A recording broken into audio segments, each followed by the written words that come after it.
Allez, salut à toi et bienvenue sur la chaîne. Aujourd'hui, petite vidéo achat manga du mois de mars 2023.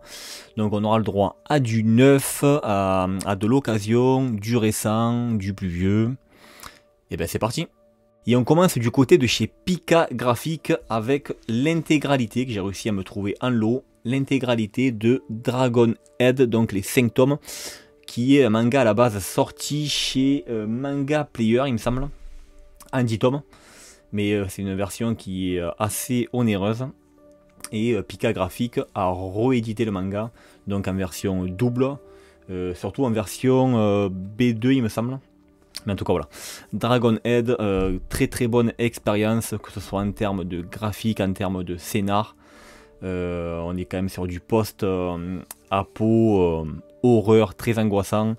Moi pour ma part ça a été vraiment un coup de cœur et surtout une énorme expérience quoi. Donc vraiment c'est un manga que je peux que te recommander. Ensuite on part du côté de chez Vega Dupuis avec le tome 6 de Genesis, pour moi un grand coup de cœur. Donc un manga de Koji Mori qu'on n'a plus besoin de présenter, à savoir que c'est la personne qui va reprendre Berserk. Donc non pas à la plume mais côté scénar. J'ai quand même envie de dire que si jamais tu as aimé Dr Stone, tu peux que aimer ce manga pour le coup éducatif, mais qui est très intéressant. Ensuite, on part du côté de chez Omake Manga avec le tome 3 de Under Prison. Donc pour moi c'est l'une de mes meilleures licences du côté de chez Omake Manga. Ils ont des bons titres, mais honnêtement, celui-là est très propre. Alors, non pas que côté patte graphique, mais qui est pour le coup très joli, quoi. Mais côté scénar, il y a vraiment un très bon suspense qui tient bien en haleine, quoi. Ensuite, du côté de chez Mangetsu, bon ben là, voilà, masterclass, hein. Masterclass, donc le tome 7 de Souten no Ken. Le tome 7. Bon, j'ai pas besoin de présenter, hein, on sait quoi, supervisé, donc scénarisé par Bolonson et dessiné par Tetsuo Hara. Donc voilà, on est toujours sur la même patte graphique qui est simplement magnifique. Et on continue sur la lignée, la descendance, donc du côté de chez Crunchyroll avec le tome 6 du Okuto no Ken, hein, donc bon. On va pas refaire la polémique de la version un petit peu onéreuse de chez Crunchyroll, mais en tout cas voilà, c'est une superbe version, c'est une superbe édition, autant jolie que Mangetsu, hein, j'allais dire, hein. Mais bon voilà, pour le coup elle est un peu plus chère, c'est ça qui est un petit peu triste quoi. Mais bon, si tu es fan de Hara, tu peux que aimer et que acheter cette édition quoi. Ensuite du côté de chez Akata, alors là on est un peu dans le what the fuck. Donc le titre, je cite, la virginité passée 30 ans, souffrance et désir au quotidien. Donc en gros bon, ça va parler si tu veux de la société japonaise, des jeunes qui ont tendance, on va dire, à se dépuceler un petit peu tard quoi. Donc on va suivre en gros une bande de puceaux dégénérés qui puisaient à travers ces histoires quoi. Je peux... Bon, j'ai pas envie de te montrer des planches parce que j'ai pas envie de me faire strike par YouTube quoi. Parce que c'est assez pas gore mais bon, on est un petit peu sur le décalé quoi. Ensuite, du côté de chez Pika Édition, alors là je l'ai pas commencé, le tome 1 de Under Ninja quoi. J'ai hâte en fait, j'attends si tu veux le tome 2 pour me lire d'entrer les deux tomes. Voilà, lui c'est vraiment un manga qui me tente énormément quoi, donc je pense que je peux que aimer. Il y a de très belles planches. Ouais, donc là hâte de lire ça. Voilà, si jamais vous l'avez lu, n'hésitez pas à me laisser des commentaires pour savoir ce que ça vaut, mais en tout cas ouais, je suis bien confiant quoi. Ensuite, donc j'essaye en ce moment de tous me les acheter, donc les Junji Ito, avec le Dio, donc l'intégrale à la base c'est sorti en 2 tomes, et là on a le droit à une version rigide. À chaque fois qu'un Junji Ito sort, que ce soit de n'importe quelle maison d'édition, il y a toujours une jolie édition, quoi. Et là voilà, le côté rigide, c'est toujours des masterclass, en plus c'est Junji Ito, quoi. Donc pour le coup, je suis bien content de me l'avoir pris, quoi. Ensuite, du côté de chez Soleil Manga. Soleil Manga, j'ai pris, alors je vais cacher la couverture parce que j'ai pas envie non plus là, de me prendre un petit avertissement par YouTube. Le tome 1 et le tome 2 de Live. Live donc de Taguchi. À savoir que c'est le dessinateur qui a fait les Battle Royale.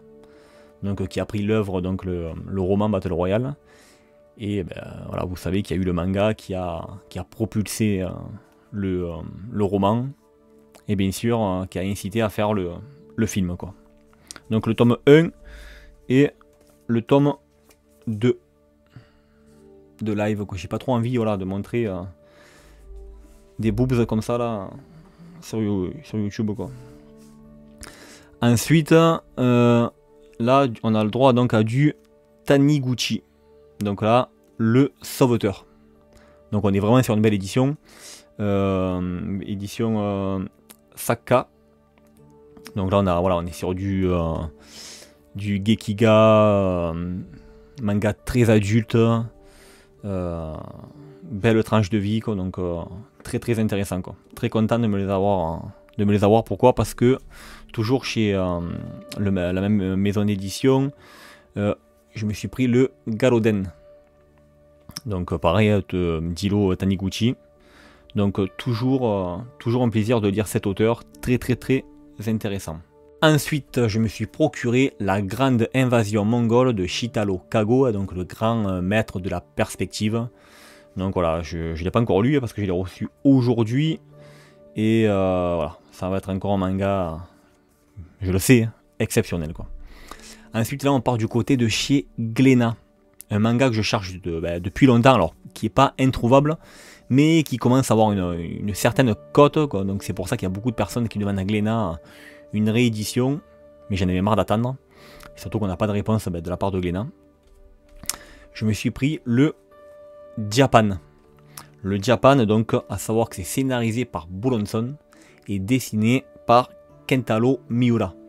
Kentaro Miura qui est le papa donc de Berserk, et Buronson, le scénariste de Okuto no Ken. Donc très content d'avoir réussi enfin à me choper ce manga, quoi. Donc là on reconnaît vachement le trait de Miura, quoi. Rien à dire. Donc très content d'avoir pu enfin me le trouver, quoi. Ensuite, toujours du côté de chez Glénat, avec rien à dire, hein, on va pas. Tome 7 de Sakamoto Days. Il est excellent. Ce tome, il est juste excellent. Là, en plus, on est à fond dans les John Wick en ce moment. Donc, c'est un très bon parallèle, quoi.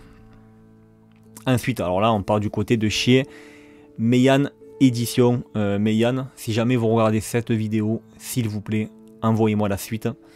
La suite, j'ai envie de dire, de Gannibal. Donc, j'ai lu le tome 12. Une masterclass.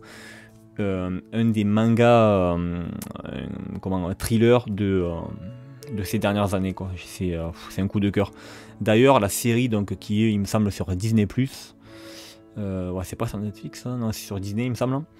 Elle est vraiment très bien, très bien scénarisée, et elle suit très bien l'œuvre originale du manga. Et ensuite, je me suis pris le tome 9, 10, 11 et 12 de Baki the Grappler. Donc là je parle, j'ai mon message à Meian Édition, merci. Merci de nous avoir sorti ce format déjà. Donc je vais quand même le mettre comme ça. Ce format, il me semble que c'est du format B2. Donc on est sur un format quand même vachement plus grand qu'un format classique qu'on a l'habitude de lire. C'est une des plus belles éditions que j'ai dans ma collection, hein. Excellent, excellent.